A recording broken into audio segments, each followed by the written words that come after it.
Avant de refermer ce journal, ouvrons la page sportive avec un retour sur la dernière édition de la course de la Sainte-Barbe d'Hénin-Beaumont. Une édition marquée notamment par le lancement d'une nouvelle épreuve, le trail nocturne.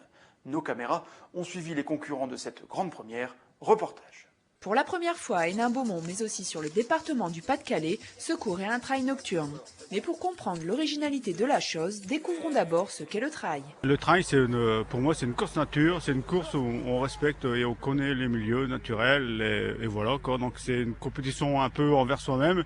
Et on oublie un peu les distances, etc. Donc on oublie aussi un peu les chronos. On est surtout là pour se faire plaisir.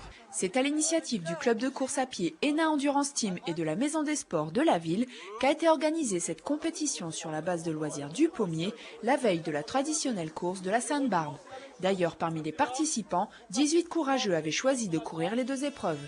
Mais pour les inscrits, il s'agissait pour la plupart de découvrir de nouvelles sensations de course. À mon avis, ça change tout, surtout au niveau de la visibilité, et puis au niveau des appuis et autres, et on n'a pas de repères. Le fait que ça se passe la nuit, donc ça nous donne un petit piment en plus et découvrir un peu Hénin-Beaumont sous l'obscurité. Aujourd'hui, je vais rester prudent, et demain on verra bien en fonction de la forme.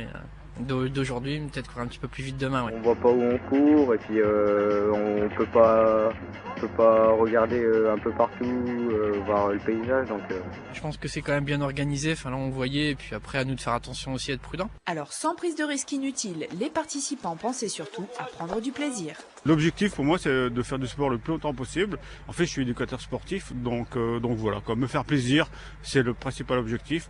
Et puis, selon mes sensations, mes envies, peut-être au bout de 3 ou 4 km, je commencerai à accélérer. Comme je le fais pour le fun, donc j'irai un peu doucement, mais c'est le côté aussi qui fait peur parce que nous traversons aussi le chemin de fer, donc il y a quand même pas mal de petites bestioles qui se baladent, donc ça fait un peu peur. Après ce premier essai concluant, les organisateurs envisagent de renouveler l'expérience en 2010 en espérant faire de ce trail nocturne un rendez-vous incontournable des courses hors stade dans notre région.